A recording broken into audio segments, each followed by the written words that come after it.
This is Calvin Castine. It's the morning of August 17th, 2017, and I'm on the Ridge Road in Champlain, and my camera's pointing at a map, an 1869 map of the town of Champlain. And we'll try to stay in focus here.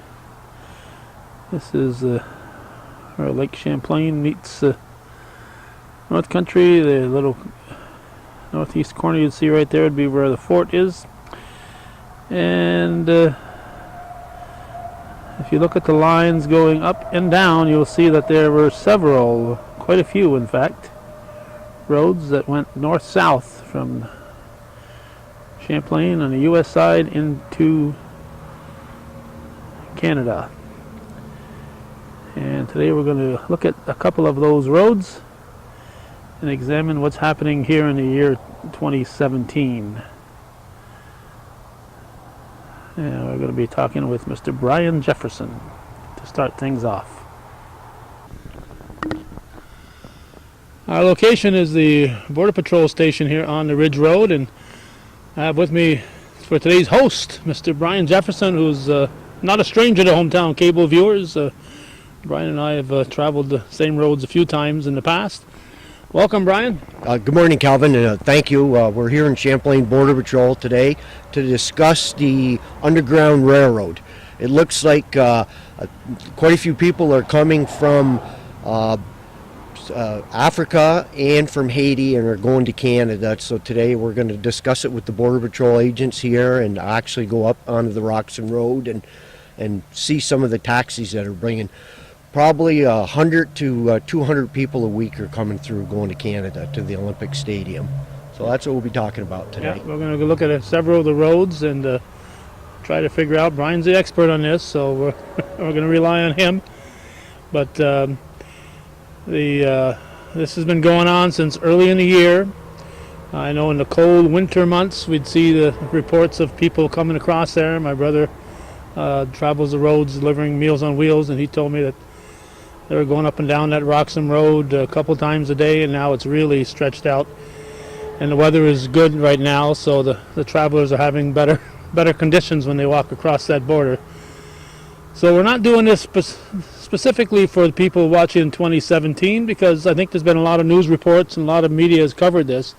But we think we need this for the archives to show people in years in the future what was happening right here in and around Champlain. History does repeat itself. In 1987, I was working on the southern border and I get transferred to Champlain at the port of entry as an inspector. And the people from El Salvador and Guatemala were flooding from the United States going to Canada to apply for refugee status. At one time, there was 50,000 people from El Salvador living in the Montreal area. Approximately 250,000 people Hispanics live in around Montreal, so that's really grown. And in 30 years it's gone from people from Central America, now they're going to Haiti and countries in Africa. Canada will accept them, and whether they time being, they can apply, and they might be accepted and they might be refused. And if they're refused, where will they go? They will probably be here at the Border Patrol office. You know, some like Canada and some will be able to stay, but some won't be able to stay. So it's a journey to Canada, and we're going to discuss it today and look at it and let people know what's going on. All right, let's get it going. Thank you. Okay, here we go live from the Champlain Border Patrol. I'm with Calvin Castine from Hometown Cable. It's the 17th of August, and we're here at the Champlain Border Patrol office with the patrol agent in charge, Norm Legue. Norm is from Vermont. He's been the patrol agent in charge for approximately 10 years, Norm? Yes, correct. And would you tell us where you were on the southern border before you came to Champlain Border Patrol? I started my career in 1995 in Chula Vista, and that's in California. It's Chula Vista Station in San Diego sector. Okay. And how long have you been up here, Norm? I've been in for 22 years, and I've been on the northern border for 17. 17. Okay, and also we have Brad Brandt. Would you give us your title, Brad? I'm a Special Operations Supervisor in Swanton Border Patrol Sector. How long have you been in the Border Patrol? I've I've been in the Border Patrol 19 years. I started in Douglas, Arizona. Okay. And are you working just in Swanton, or are you at the other stations also? I work out of the sector headquarters, which covers 8 stations in upstate New York and Vermont. Okay, and today we're going to talk about the Underground Railroad. Basically is our journey, the passage of people from other countries that have decided to flee the United States and move into Canada. We're going to ask Norm and Brad a few questions today, and we'll start it off by saying approximately how many aliens have gone north at the Roxon Road into Canada? Since October 1st, approximately over 10,000 aliens have gone north. Now, are they mostly from Haiti, or are there other countries? Recently, we've seen a rise in the number of Haitians, and they have the majority currently right now. But this phenomenon began, and it was people from Africa, but we've seen people from all over the world enter Canada at the Roxon Road. Are they truly refugees? I can't really get in. I don't know the specifics of each person's individual situation. However, I can say that the overwhelming majority of these folks have valid immigration status in the United States, which really makes it difficult for us to do anything about these people going north into Canada. Okay. What other stations have been impacted by the Underground Railroad to Canada? This has been an ongoing phenomenon in the Swanton sector since probably the formation of the United States. We've seen northbounders in other parts of sector since I got up here in 2006. Newport specifically has a lot of them, but my first station here in Swanton sector, the Swanton station, we had people going north through the Alberg area in Vermont. So it's an ongoing phenomenon that's always happened up here. However, we've never seen this volume that we're seeing right now at the Roxon Road. Okay. Of course, we don't know if some of them could be criminal aliens or mixed in with the refugees, but that will be decided by Canada. Would you say there's any danger to the public with these people going through the Champlain Border Patrol area? I don't think there's really a lot of first-order danger. However, we have a partnership with the RCMP. The RCMP helps us secure the international border. And if all the RCMP guys are at the Roxon Road, they can't help us with the rest of the border. They're all stuck there working, and that affects us because we rely on the RCMP to provide us with intelligence and help us when we have cross-border traffic. However, the RCMP is stuck at the Roxon Road arresting all these people that are coming in. So that does affect us. That there is a danger to the public. It's not a first-order effect kind of danger, but there's a follow-on effect of that is the RCMP can't do its job because they're stuck at the Roxon Road. And there is a criminal element that does work the border region, and this heavy course of traffic northbound does detract from our ability to focus where we need to focus.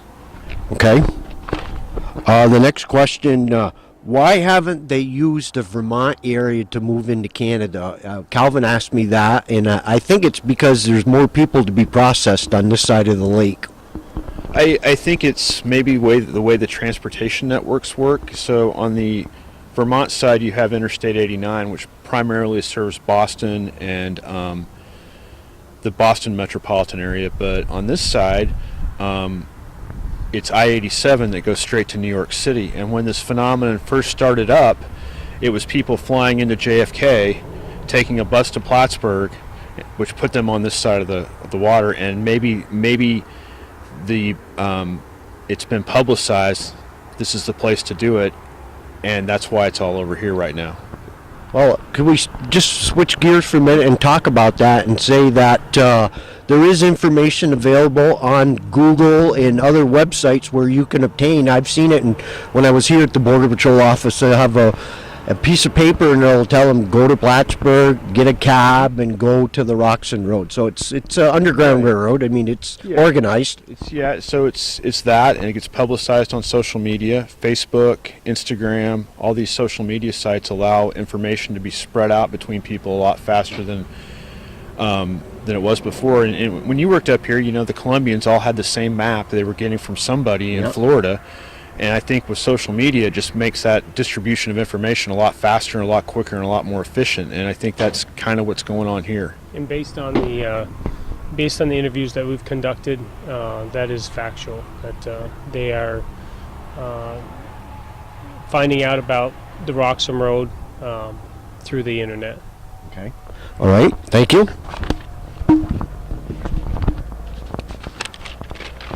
There's 36 million people approximately in Canada. It's a small population of a very big country. In Canada, Justin Trudeau has said that the refugees are welcome in Canada, so it looks like this will continue. How do you feel about that? Well, I think it probably will continue if he's publicizing that he's welcoming everyone to Canada. What you got to kind of think about with Canada is the biggest population centers in Canada, 2 of them are located immediately north of here, and then Swanton Sector is located between a very populated part of the United States. This section of border is right between New York City and Montreal and Toronto and Boston. So we're right in the middle, and I think that may be why we're experiencing a lot of this traffic. And if that's Canada's decision to do this, however, the Safe Country, the 2002 Safe Country Agreement states that if an alien goes to a port of entry on the U.S.-Canadian border and applies for refugee status, he will be returned to the United States because, according to that agreement, the United States is a safe country. So they have to get refugee status in Canada, they have to cross illegally into Canada. However, it's not against U.S. law to enter Canada illegally, so there's really not a whole lot the Border Patrol guys can do about this. They want to go to Canada, if that's where they want to go. It's life's a journey, make it a good one. Okay, I just wanted to mention, back in 1987 when I did come up here, there was a lot of people from El Salvador, Nicaragua, and Guatemala, and there was a large influx of Central Americans that went to Canada. And it looks like they stayed in Canada, most of them, or did they come back to the United States? I don't know, Brian. I mean, I do remember when I first got up here, we saw a lot of Haitians go north into Canada. And then when the United States granted Haitians temporary protected status after the earthquake, we saw a lot of them enter illegally back into the U.S.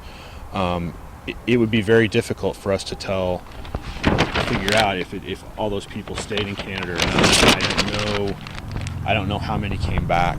Yeah. If they did come back, or they came back legally or illegally, or left Canada and bypassed the U.S. and returned to some other country in Central America, I just can't tell you. History dictates that at different time frames, traffic flow into Canada and out of Canada is just the way that history has occurred. So this is not a new phenomenon. It happens. It's happened at different. So you cited one time frame where there seemed to be a lot of northbound traffic, and you've worked here, so you understand that at times the station becomes very busy with southbound traffic. So this is not a new phenomenon. It's just the numbers that we see are much higher than we've seen in the past. It's like a business cycle in life. A lot of past performances are future indication of what's going to happen. Okay. A couple more questions. Are the local people still good about calling the Border Patrol? They used to be. I hope they still are. Do they still call in aliens, Norm? We have a great relationship with our local community, and we're very proud of that. And yes, we border residents are very good about letting us know when something looks out of place. They call when they see something suspicious, and we value our relationship with everybody within these communities along the border. You're very involved with the community, so yeah. Okay. What about your relationship with the RCMP? Is it still strong as it used to be when I was here 7 years ago? We have a very good relationship with RCMP. I talk to them on a weekly, if not a daily basis, okay. Especially now with what's going on in this particular region, and it's as strong as it has ever been. Good. That's good to hear that. Okay.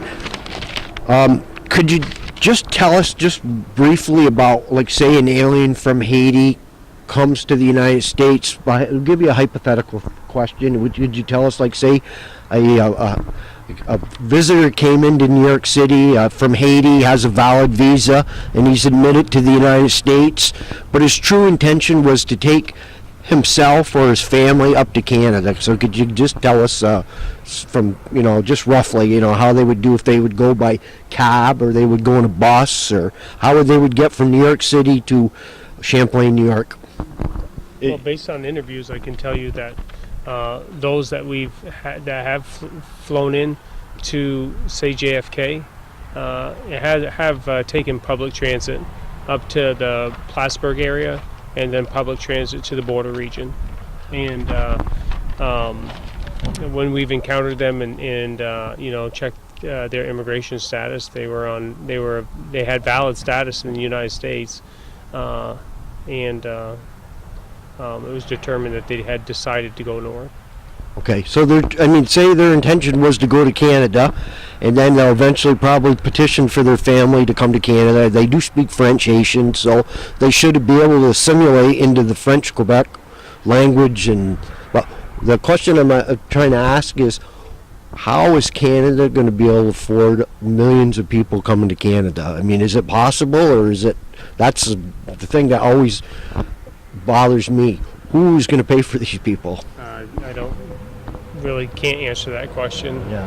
It's something that Canada is going to have to deal with and decide what they can and can't do. Yeah. Okay. Now, as far as the people that are taking the cab drivers and stuff like that, is it organized, or is it just show up at the call for a cab, or do you think there's people that are guiding these people to Canada? I don't think there's any traditional alien smuggling like we normally expect here, but I do think the cab drivers know when the buses arrive, and I think they stage down there because they know they have business, and the cab drivers aren't committing a crime by driving somebody to the Roxon Road. Yep. And the people that are doing this, you get a tourist visa to the United States, you're free to travel the whole United States. It's not a tourist visa for a specific location, so there's no crime committed there. So again, it really ties our hands on actually trying to prevent this. We can't from a legal standpoint. And approximately how much would it cost for me if I was in Plattsburgh at the bus station and I wanted to go to Montreal? $75, $100? Is that approximately, or would it, it's maybe a hypothetical, but it used to be 50, then it was 75, then it was 100. So do either of you know the answer to that question, or approximately? You'd have to call the cab companies and see what their rates are. Okay, pretty much whatever the market will bear, and it's everybody's probably got a different price, so. You'd have to get the. Yeah. Okay, all right. Okay, is there anything else you'd like to add about what's going on in the Swanton sector? One other question I'd like to ask you before. With the new administration, are they locking up aliens and deporting aliens? Well, most of what we've seen in the increased activity is actually ICE ERO. And they're responsible for taking an alien after we arrest them and marshaling them or taking them through the removal process. And they're also responsible for interior enforcement. And I can't speak to their numbers, but the media coverage of ICRO's actions seems to have risen. So you could make a pretty logical jump there that they have increased their operations. We've focused our efforts on the border just like we've always focused our efforts on the border up here. And that's our operational activity has not really increased. Okay. I know you're very organized, Norm, and you're a good patrol agent in charge. Have you got the border pretty well sealed down? We do our best with the resources that we've been provided, and we could always use more resources. But the agents are out working, and we try to build an integrated operation with our federal, state, and local partners, and forge that strong relationship with the community, which we appreciate, and to do the best we can out there.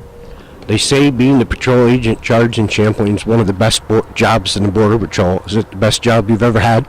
I love it. Okay. Thank you. Okay. All right, we have left Champlain, and I packed up Brian, and we went a little bit to the east. And in 1788, when the Hello. when the town of Champlain was formed, the this was considered part of Champlain, but the Republic of Vermont also claimed this area. So Alberg and Isle of Mont were considered Champlain, and Republic of Vermont also wanted them. That little number 1 there, what does that mean right there, Brian? I think that's the Canadian markage for the mileage, but I'm not sure on that. We're right on the border here, Calvin. As you can see, the boundary marker, and this is the line road. We're actually in the United States right now, but on the other side of the tree is Canada. All right. Now, the tree has come down, and the RCMP have requested that they keep the tree down so that vehicle traffic doesn't go through. So people could jump over and skip. hop over and get picked up by another car. Uh-huh. But the border is being monitored. We cannot go into that, but there is certain things along the border, and the cars and the vehicles are all subject to be checked as the people come down the river road. Okay, just to give people a perspective, there's Fort Montgomery, and there's the bridge. And there's a fellow out here that just stepped outside, and I'm going to see if he'll talk to us. Okay, sir? Okay, Brian, the homeowner doesn't feel comfortable chatting, but as we see with that marker, about half of his house is in Canada, and the other house is in the U.S., so he's right on the border here. It's this little summer camp, and it's at, we just said, what'd you call that road? This is the line road right here. How about the one going north? The one going north, they call it I think it's the line road also. But Okay. I'm not, see, it's been 7 years, so this is the Lake Road there. Lake Road. Lake All right, Road. all right. So Okay. we've wandered. We were right on the border, but now we're safely here in Vermont. And Brian, I'll let you talk to the homeowner here. Okay, again, your name is Russ Downing. Russ Downing, yes. Where are you from, Russ? My home is in Montpelier, Vermont. Okay. So this is a summer house for me. Okay, and how long has your family owned the property here in Lake Champlain? We've been here for 30 years. Yeah. Okay, in 30 years, a lot of things have changed along the border. Like this. We used to be able to go bike down there and, rollerblade and take walks down there and stuff, but all that has come to an end. After 9/11, the borders got a lot tighter. Have you noticed any people that aren't local that have gone into Canada on this road recently? Well, in the old days, they used to come try to get into the United States, all right? But now that, we have a new leader in power, being Trump, they're all running away. So in the last few weeks around here, I'd say probably twice a week I've seen people get dropped off in cabs here or via, people that are helping them to get out of the U.S. Yep. And then they get out of the car, they got suitcases, little kids, and they get right across the log. The U.S. people do not even come down here to bother with them. Yep. And the Canadians come down, and then they process them over there. Okay, do you know where they take them to process them? Are they taking them to Blackpool, or will they take them on the other side of Highgate? You have any idea of that? I don't really. I know they just go down this way, so wherever the next, hold up for them down here is. I think it would be because we're in Vermont, it would be at the next big major port, which would be Highgate, the Highgate port entry on the Canadian side. Right, yeah. If they're in New York, they would go to Blackpool, and the RCMP is on the other side of Champlain. The RCMP have set up like a tent city where the aliens are coming through. Yeah, Yeah. I've heard that, yeah. And they're taking them to Montreal to the Olympic Stadium, and they're housing them there. Yeah. And then eventually they'll decide whether they can be refugees or they'll have to come back to the United States. Yeah. Okay. Do you notice any boat traffic during the night on the lake? No. Actually, the boat traffic's been really light this year because the Canadian dollar's so weak, But, I haven't seen any of that kind of activity, so. Do you go to Canada on a regular basis? Not a whole lot, we'll go up to Montreal once in a great while or whatever, but, yeah. It's a beautiful city. It is pretty up there. Yeah. Okay, well, we thank you for your time. You're right here. Oh, this is beautiful. Yeah. Okay, well, Right. thank you for your time, You're Russ. welcome. Have a good summer. All right, we'll see you guys. Have a good day. Thank you, sir. You bet.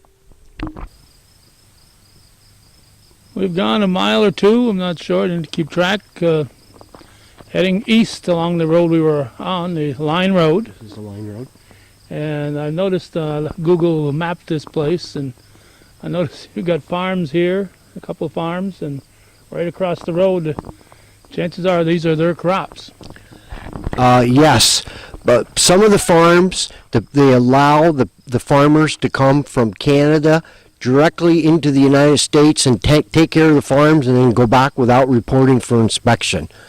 Now, it's kind of a loose system, but if they go and tell the people at the border that they're going to be working in the fields for a couple hours, okay, they let them go back and forth, and then usually at the end of the shift they'll stop and say, okay, we're not working the farms anymore, we're done for the day. So there is traffic that goes back and across the border here, but it's monitored. It's not wide open as people think it is, and wasn't very long. We came to the end of the road and the Border Patrol showed up. It wasn't a coincidence. So we're along the border here, and we're going to be making our journey west toward Champlain eventually. This is the Swanton sector, and this is the Swanton Station's area of responsibility. Swanton Border Patrol covers this area, and if there's a problem and they need some help, agents from Champlain will slide over and help the agents in Swanton if they have more than one car or a bunch of aliens. Very unique situation right here. This is as north as you can go in Alberg, Vermont, and as I said, right here, this side here, putting the camera at the U.S. side, and right there is Vermont. Of course, we've got that same situation on Route 276, but I believe the farmland there is owned by the Canadians. It's farmed by the Canadians, so it's not the back and forth that you have right here. Yeah, it's kind of unusual, but it does happen. I've been up here since 1987, and the farmers go back and forth, and it's understood that they're local traffic and they're conducting business. So we are now on the New York side, and that map I showed at the very beginning of this program that showed the 9 places you could cross the border. The first one, of course, is with the Rouse's Point station on it, and the Canadian Customs are right there. That's off Lake Street, heading north.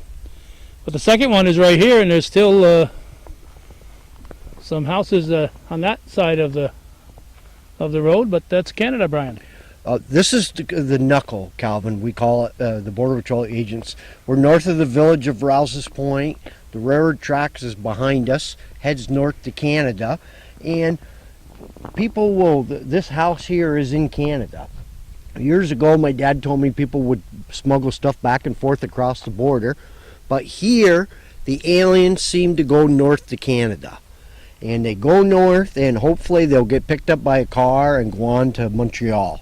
But there is traffic coming back and forth, and in years past, we've had people from India and Pakistan, and we had quite a few Chinese that were coming through for a while. Coming through in this area here. Coming down south. the railroad track or whatever. And Somebody would come up from New York City and pick these people up. They'd be smuggled down from Montreal, close to the border. They'd come across the border, and they'd wait till the car would come and pick them up. But again, the border is monitored, and traffic going north and traffic coming south is being monitored. So we can't give it out where they are, but there is certain sensors and cameras along the border. It's a well-known fact. We just talked to a local person on the other side, and they know that the Border Patrol is in the area, and they are covering this area pretty close. Norm said the border's pretty tight. yes, when we got done talking to that gentleman that we talked to, a lady in the house came out, and I assume it might be his wife, but she said July was a very busy month for that spot in Alberg, Vermont. It was very busy there. A lot of people coming every day, dropped off by Uber, not necessarily cab drivers, but Uber. The border was also taken down. They put a big tree across the road so vehicles can't come across the border. People can walk across the border, but they'll have to be picked up. So we don't know what's going to happen, but the local people say the border is going to be continued to be locked down and blocked off. So it'll be foot traffic basically that we'll be watching for. Yeah, but although the Roxon Road is getting all the attention, that particular area there was getting some heavy traffic, particularly through the month of July. And this, of course, is on Route 276 right here, and this is, as you said, the knuckle, the big curve, and the U.S. Customs are right up that way, and if you turn right, you're going into Canada. If you turn left like we will, you're heading back toward northeastern Clinton. And these are the Lefebvre family that own this farm. This was the Lefebvre farm years ago. Laurier and Bernadette Lefebvre, and then they passed the farm on to their children, And we have Mike Lefebvre here and his brothers, and this is all part of the Lefebvre farm right along the border. Okay, and chances are when their family, it sounds very French to Lefebvre, when they emigrated, they didn't have too far to go to come across that border. A lot of them came from Canada. Yep, for sure. And as we're speaking, Calvin, we can hear the CBP Customs and Border Protection helicopter. So it's in the area. So not only from on the ground, but in the air too. They're monitoring the border situation. All right, our journey will continue. We're not hitting every one of those 9 places in Champlain that head north, but this was such an important one for such a long time and for different reasons. Back in the bootlegging days, here we're up on what they call the Meridian Road now, they call it Upper Oak Street. The Meridian was right in that direction, and that was a place that would hold 1,200 people with huge full-piece bands and dancing girls, and people from all over the East Coast would come up here to enjoy the hospitality at the Meridian. And of course, a lot of folks would load up their cars and head south and get arrested or escape, whatever the case may be, with their bootlegging. So a lot of bootlegging came through here. But there's the Meridian marking it right there, the other marker, border marker. It says road closed. But this here would be another possibility if all those people that wanted to head north, again, why so many of them choose the Roxon Road. It's got a reputation, and it's, the word seems to be spreading. But before I let you talk again, Brian, this here is where the agriculture. I remember Dr. Polino, working for the federal government, was a veterinarian, and he'd come here and inspect all those animals coming across. And this was a busy station at one time here, and of course there's a couple houses in the back, including the McDonough family. So, Brian, well, when I came here in 1987, Calvin, the agriculture port of entry was still open, and you'd have to make an appointment, and the veterinarian would come in and make your inspection on your cows or your horses, and if they deemed that they were safe, they were allowed to come in the United States. Years ago, this was a port of entry, and it was open, and it was a busy port of entry. And I can remember my father telling me that years ago, people would go to Canada, and they'd go up, and they'd drive to Canada, and they'd come back. Sometimes they reported, and sometimes they didn't. So it was a loose system years ago. People went back and forth. They had family in Canada, and we talked to people today. They used to go back and forth along the border. They didn't bother them. But now, because things are dangerous and the border and the world is a more dangerous place, they've shut the border down. If they want to go to Canada, they let them go to Canada. But it's when they get up to Canada, if they don't like it, and then they come back, we're going to see some of these. These are customers. I used to tell the guys at work, we need some customers. Well, these are going to be repeat customers. They'll go to Canada, but some of them will find their way back to the United States. And then when you sneak across the border and you don't report, it is a criminal violation. You could be arrested, and your vehicle could be seized if you were to get picked up. And as we see on the Canadian side, there's a car. There is a golf course on the other side, Club 2000. We're east of the port of entry of Champlain, east of the port of entry of Blackpool. But from here to the port of entry is a nice little skip through the woods, probably half a mile, 3/4 of a mile. So there is activity going north on this. And it looks like there's a camera on the pole north of the border. We're not sure of that. It's quite a ways up, but we believe it is a camera. And so now we'll just be heading west towards the Roxon Road on the passage to Canada for the aliens.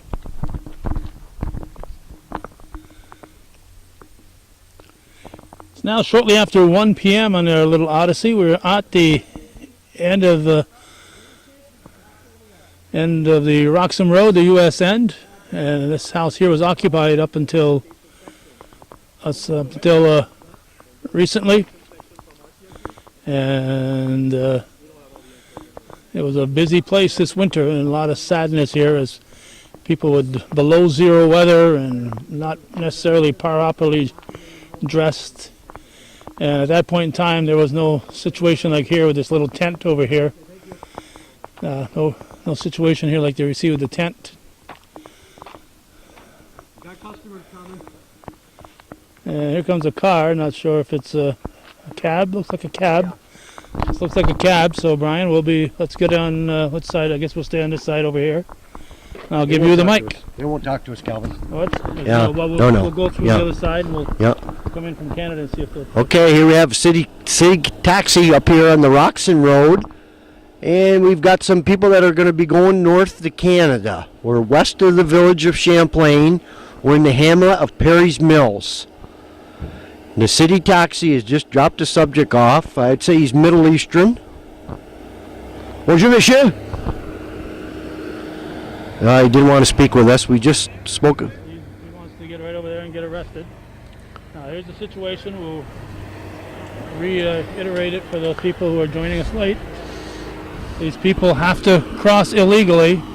If they went to the customs, the normal situation, they'd be turned back into the U.S. So they want to come here illegally, cross into Canada, and become arrested.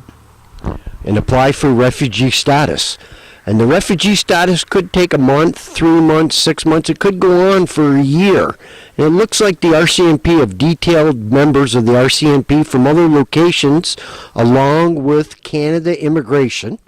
They will take the people, search them, and look at their passports, and then they will file their application to become refugees in Canada. They've spoken to us, and the Canadian government is like the United States government. People cannot give information to the public unless it's been approved by a higher member of the RCMP. And the same thing with the Border Patrol. They've got people that give press releases, and those are the only people that will give a release to the public. So you can go on the website, and we've only been here 15 minutes, probably not even 15. Well, here maybe 5 minutes. 5 minutes, and we've already had one cab going north. And the Border Patrol say there's sometimes 100, 200 people a day are going north to Canada. So we did see some action. The town of Champlain has brought some garbage cans up here because of the influx. There's hundreds and hundreds of people that have come through on their way to Canada. And they would drop refuse, or sometimes you'd see them in the winter. The wintertime scenes were particularly sad when you'd see them crossing. It's not plowed here. I mean, it's plowed here, the snowplow turnaround, but to cross over, there'd be a bank of snow, and you'd see these little kids struggling to get over that snowbank. It's really a sad situation. It's unfortunate, but, every nation needs laws, and we can't pick and choose which laws we're going to enforce, Brian. If we have a bad law, then let's change it. Until we change it, you enforce it. Yeah. Oh, yeah, for sure. Just on the other side here, there's a ditch, and then there's these big rocks, and they've put the rocks here so years ago, people would try to drive through. This was a port of entry years and years ago, but when I came here in 1987, you could drive up to the border and work your way through and drive through. And they came in with these big stones and put them there, and now you can't drive through. I hear a baby crying in the background, so they recently had some people cross before we got here. And of course, people in and around the Champlain, Moores area, Rouse's Point, all in Chazy know that north of here is Park Safari. This is the road that Park Safari is on, the Roxon Road on the other side. And of course, I don't know if it was before or after you came back to the North Country that all those monkeys escaped from Park Safari.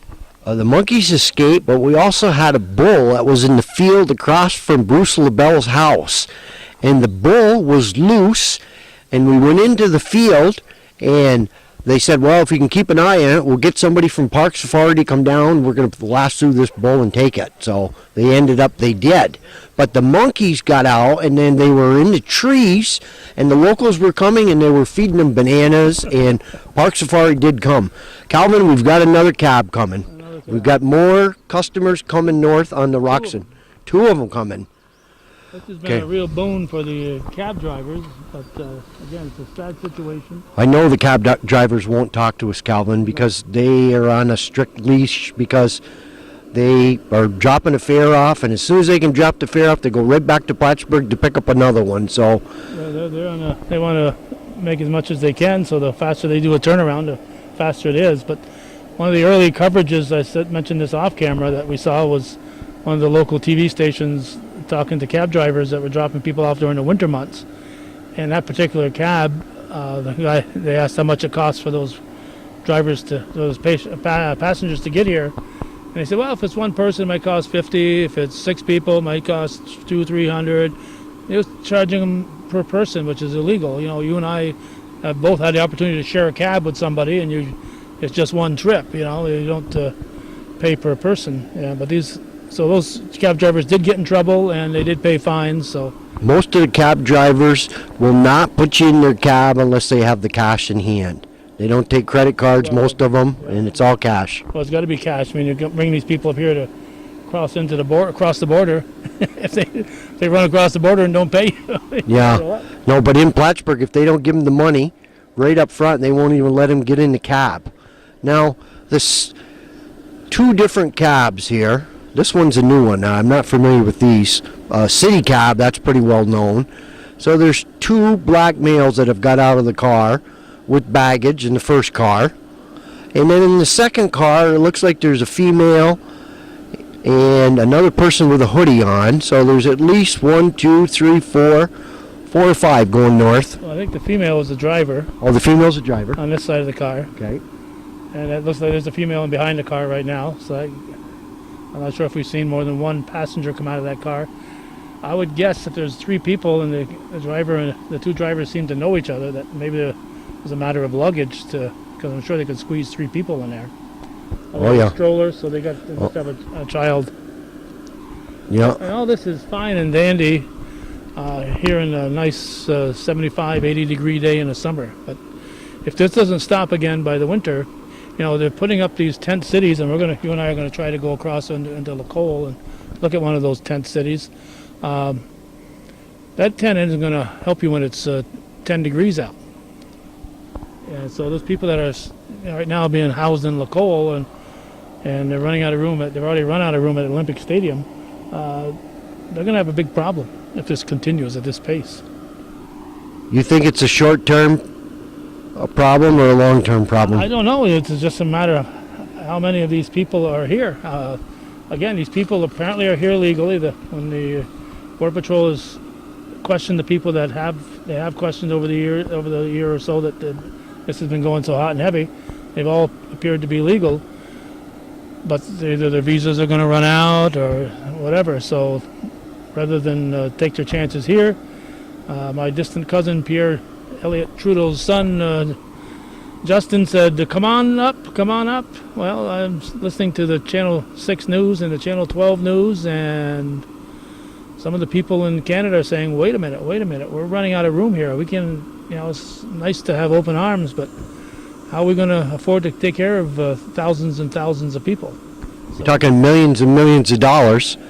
We'll have to wait and see what's going to happen, but Canada's going to have to make a move. They can't take all the people into Canada, so we'll have to wait and see what happens. And people say, well, we've always been welcoming immigrants and so on. Well, if you look at how the railroads were built, how the mines, you look at Lion Mountain, the people came from Poland and Lithuania and Ireland and Italy and so on. They were there, they had a job. They came here, they had a job. The people that built the railroads, a lot of people migrated here to do that. They had jobs. If you look at the European refugees after World War II, they had to have a sponsor, and they had to have a job when they got here. They might have been a brain surgeon over there, and they might be milking cows over here, but they had to have a job when they got here. And we can't just open our borders and say, come on in. People need to be able to fend for themselves. When I was in Montreal a year ago, we went to a hockey game and we got picked up by a cab twice. And both people that were driving the cabs were doctors. One was an optometrist and the other guy was an internal medicine doctor. And they were driving cabs in Canada because their status was pending. And then after they become refugees, they can take the test and become doctors. But both people were doctors driving a cab in Montreal. Highly unusual. Yes, you run into 2 of them. So the situation here, there's no easy answer, Brian. And as I said, we have laws, and if the laws are bad, let's change them. But until we change them, let's enforce our laws and let's enforce our borders. Because a nation without borders isn't going to be a nation for very long. Absolutely. So these people are slow moving. Not sure why they're wearing those hoods. It's a kind of warm day right now. It's funny that we talked to some people from Saudi Arabia in Alberg, and it was a husband and a wife and 3 children, and they came across to get coffee. We saw them crossing the bridge. We were crossing the bridge from Rouse's Point, and I asked him, "Are you going to Canada?" And the guy shook his head, "No, no, no." You could tell they were scared to tell us, but that's what they're doing. They're going to Canada. Yeah, and where they came from, how they got there, and they couldn't cross the Rouse's Point customs because they'd be turned back at the border, so they got to cross illegally. So crossing the lake and going up to where we were, they can cross there and then get arrested and become part of the system here and appeal their case. And I don't know how long these cases take, how many weeks or months it takes before they decide. But the other question is going to happen: what happens to the ones who Canada says, no, we can't take you, you're not a legitimate refugee or whatever? They're going to have to be brought back here to our border, and then what do we do with them? Or one time, if they were here illegally, maybe they're still going to be here illegally. But time will tell. Looks like we have a native here on a lawnmower. A lot of activity in the Roxon Road.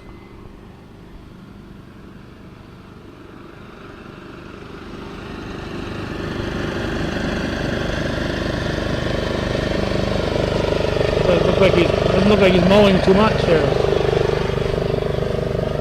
I don't know if these people are going to start heading north. Looks like they will.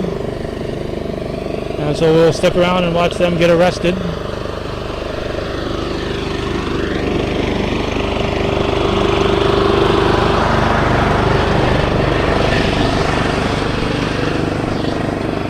Thought maybe he'd get off and chat with us, but he's just up here taking the tour, I guess. You think they'll talk to us, Calvin? You can ask, Brian.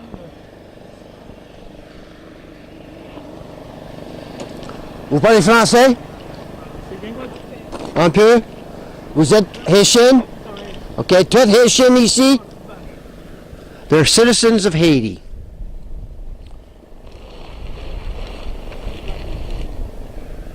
One, two, three, four, five, 6 of them with all their baggage. Tout Haitian ici? Vous êtes Haitian? Ok, c'est bon. Bonne chance à Canada. Ok, c'est bon. Pas de problème ici. They're going to Canada, they said.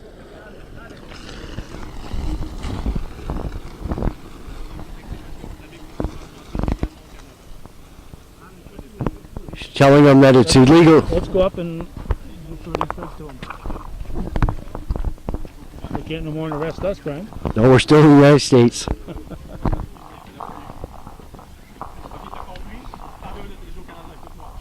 Monsieur, écoutez, vous n'êtes pas supposé rentrer ici, est-ce que vous êtes au courant? Comment? Vous n'êtes pas supposé entrer ici, vous le savez? Un peu. Un peu? Bon, c'est beau, je pense comme un oui. Vous allez être arrêté si vous traversez. She's telling them they're going to be arrested if they cross the border. Looks like a family group. And they tell me they're all from Haiti. And they do speak French. They say it's a better life in Canada, and that's why they're headed.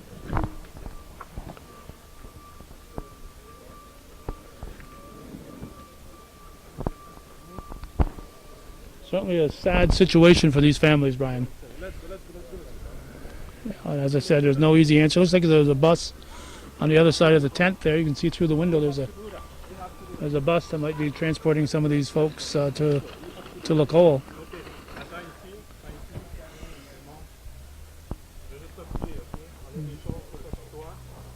I don't know if they checked their luggage closely or... They will eventually look in their luggage. They're looking for passports, to show their identity. And the RCMP told them that if they cross the border, they're crossing illegally and they will be arrested. He told them that in French. And they want to go to Canada, so they're either going to get arrested and be released, but that's the next move. Go on to Montreal and be processed and let the dice and the cards fall the way they are.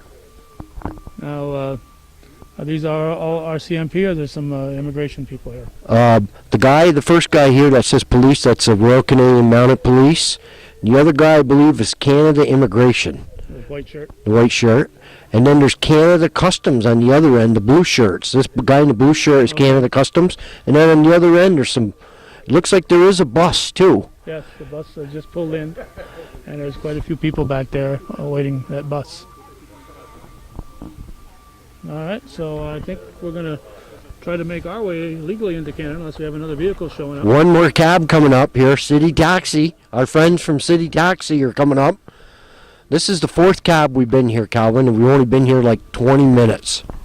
Yes, it's and this is every day, 7 days a week, and it's been going nonstop. Like I said, it was kind of slow, a little bit slow during the winter, but still a lot of them came through during the winter months. But if I was going to do it, now would be the time that I would do it. Yeah, they're all telling the same story. It's better to go to Canada, so we'll have to believe them.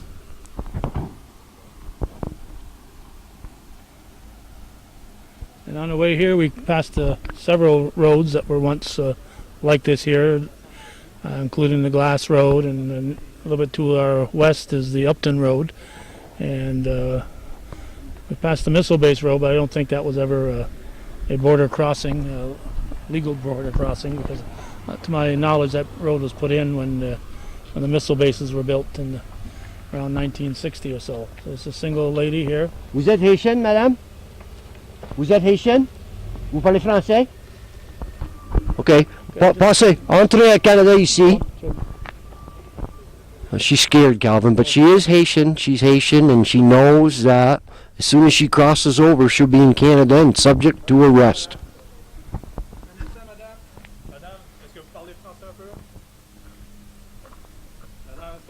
She's so nervous she can barely speak, Brian. She's scared, Calvin, you can tell. Well, this is a big decision to do this. Est-ce que vous comprenez ce que je dis? Vous parlez un peu français? Vous savez que vous n'êtes pas supposé entrer ici.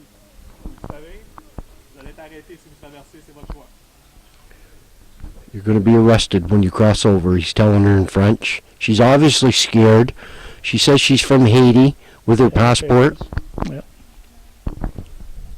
C'est votre choix, madame. Soit vous allez au port de douane, vous présentez, vous traversez ici, vous êtes arrêté. C'est votre choix. She says she can go and report at the customs and apply for refugee status there.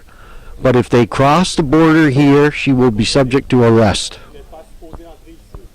Ce n'est pas un port de douane. And the guy, the RCMP guy, can't tell her to come across. He can only tell her what the consequences would be. But obviously, it's in her interest to cross at this point. The cab is long gone.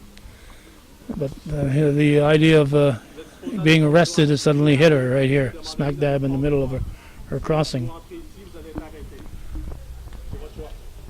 Okay, it's her choice, they're telling her. And she's hesitant, but she knows that most likely it'll be better in Canada. Well, you can imagine, a single woman with the situation she's in. It's just, it's just so sad. The kids scare me the most. That's what I worry about. Those kids have parents, but this lady here is all by herself here. And, no male companion, all by herself, and she's confused.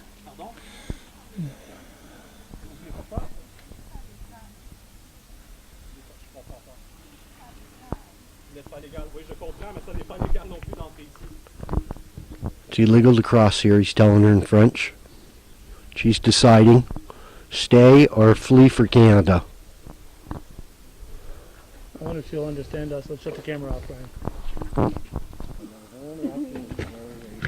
Okay, we're about half an hour after we got done, and we've been talking with that last lady that we saw. We cannot advise her, of course she can't speak English and we can't speak French, we cannot advise her to cross into Canada. But we tried to get through to her what would happen if she did. Unfortunately, we had a journalist from Montreal show up and he's chatting with her right now. as we watch these people who will go to the border, get arrested, and then. Okay, thank you. And now we had a Canadian car pull up. This is unusual. This guy asked who I was. I told him. He wouldn't tell me who he is. So I don't know if this is an Uber driver or what we've got here. Somebody, Canadian license plate, Quebec license plate. Oh, it must be another journalist. Okay. So I cannot advise the lady to go across. That'd be illegal. So all we've tried to do is tell her what would happen when she crosses, and that's all we can do. We cannot advise her to cross, and if you do that, you're breaking the law.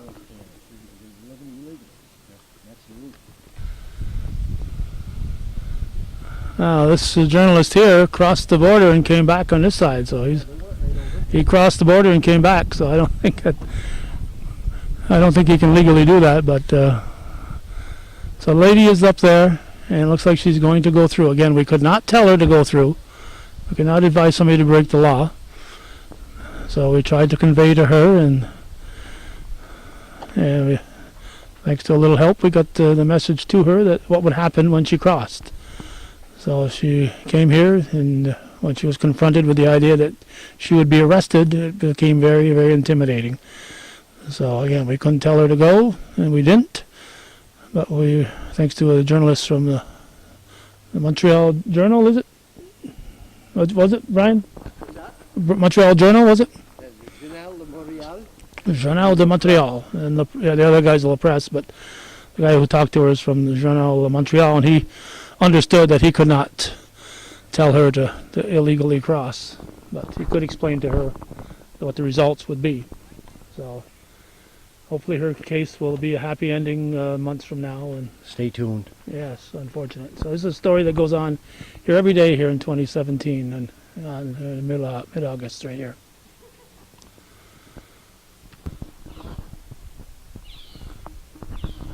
Well, Brian, I hope that lady, her story will end up well. We are now on the Canadian side, and this is the back way of where we were. And as we were trying to explain to that lady what would happen, somehow the folks at the border interpreted that we were telling her to cross, and then they gave us a warning that if we were telling her to cross, we'd be breaking the law. So we wanted to emphasize that we didn't do that. We were trying to explain to her, because she was so nervous and such dire straits, that what would happen if she did cross, and that there was people in that tent right now who had crossed and were being processed. But that journalist did talk to her and got across to her what would happen. But the strange thing is, Justin Trudeau has openly said, "Come across."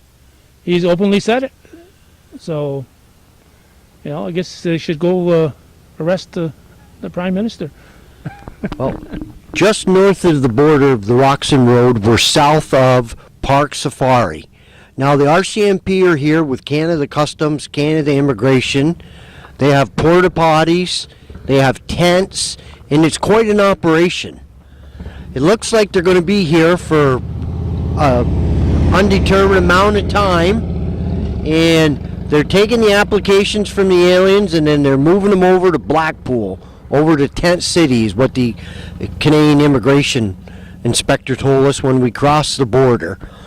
And so the RCMP have the authority, the federal authority along the border, and after they check them, they'll be turned over to Canada Immigration and processed and taken on to Montreal, to Olympic Stadium or wherever. The girl that we talked to came to the United States on the 11th of August, and she crossed at JFK Airport in New York. The 18th. The 18th. 17th. So she's made her way directly from New York City, and she's going to Montreal. All right, our next stop will be looking for some tents, but this is the Roxon Road on the Canadian side. It's called the same thing as it is on the U.S. side, and probably long before I was born, it was a traveled road that people went back and forth on, but I certainly don't recall that during my lifetime, and certainly not during the lifetime of this young fellow here. Where's the big hotel that was up here? It must have been one of these places. The Meridian Hotel was. No, that was up at Oak Street. I- That's where I but showed you there. on this side of the border, there wasn't there a hotel though. Nothing on this side. On this side, yeah, there was three others. There's some garden. There was several on this side. Okay, because my aunt told me she came up here years ago. Yeah, when we talked to Orville and Frank Monette and Eddie Favreau, they told us the names of those. There was something garden. There was three of them that were well known, and then they also mentioned the Broken Knuckle, but we won't get into that one. Okay, all right. So before they come and arrest us here, Brian, we're going to move on to Tent City. Okay, here we go.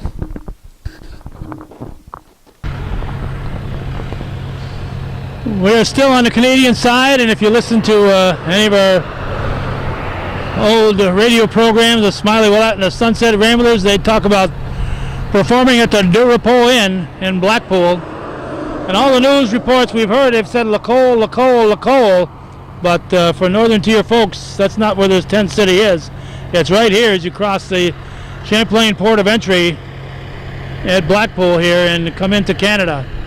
So there's the Deux Repos on that little access road, and quite the sight here, Brian Jefferson. It is a tent city. We have Canada. It looks like the Army's here. They have porta potties. Looks like Army tents that they're going to erect. Canada Immigration is here with a full staff. Canada Customs. And they're going to process the aliens right here. And then from here, where they'll be going on to Montreal, is quite an operation. Hundreds of people are involved. And as we mentioned earlier, I'm sure Olympic Stadium is starting to run out of room. So right now they're trying to figure out where they're going to put these people. We're dealing with nice weather right now. And when the temperature drops down to 10 above in Fahrenheit and whatever it is in Celsius, it's going to be a different situation. You can't be housing these people in tents. We asked the Canadian Customs, and he said he hopes it's only going to be a temporary thing, that they're going to resolve this and we'll go back to normal. But in the meantime, it looks like things are really ramping up here on the north side of the border. We have Canada Customs, Canada Immigration. All the tents here, Calvin, have been put up. There's like a petition, I guess you call it a plastic petition. And I just saw a child walking around that last tent toward these trees right here. So apparently they're able to roam around there and have their own little community. well, these are, it looks like the Army. The Canadian Army, they've got Canadian plates, and we believe that they're here from probably Montreal. Could be all over Canada, though. And they've set up a lot of porta potties or some wooden stuff here. I don't know if that's for platforms for the tents. I don't imagine them making any wooden structures here, but probably a platform to keep their people off the ground. We've had some nasty rainstorms this year, and you got to keep these people dry. Must be scary for the people, though, Calvin. After we talked to that lady, she didn't want to cross over here, and she knew she had to go to Canada. But I feel bad for him. Yes, you know, it's not an easy answer. There's no clear-cut black and white issue here. It's just a sad part of what the world is coming to here, that so many people feel displaced from their own countries. And a lot of news media here is the CBC. CBC, we've seen Journal de Montréal, we've seen La Presse, and it looks like most of the people coming in, we're almost in a secure area. No one's asked us to move on, but you can see the way they've tightened up the fencing all the way around, limited access in and out. It looks like the CBC is going live here. They've got the van. So the CBC is going out live. Another news organization. So this is really being spread. And again, we're doing this, Brian, as you know, to chronicle it for history, not just for the people in 2017, but for people, 50 years from now can look back and know what was happening here in this summer of 2017. Yeah, it's a very good idea, Calvin.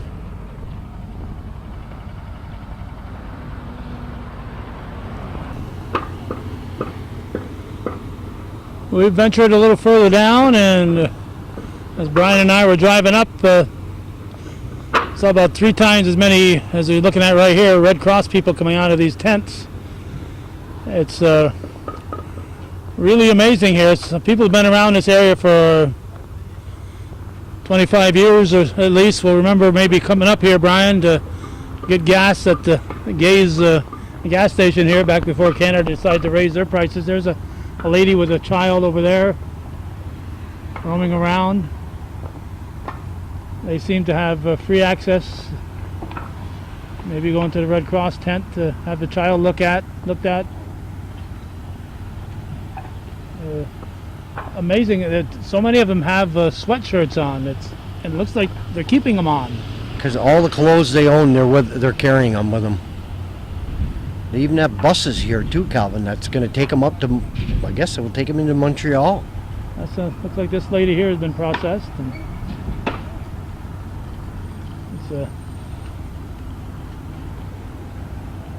it's a unique situation for our history here in the North Country, I'm sure of that. So let's see if we can find a spokesperson. That looked like that lady didn't want to be recorded, so I took the camera off her. Yeah. We may or may not find somebody who's available to talk to us, but we'll give it a shot.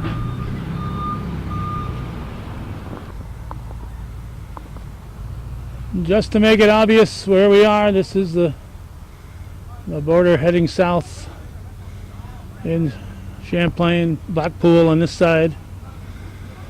These people are heading north into Canada. We were told that the media was not allowed on there, so luckily they fired a warning shot first, Brian.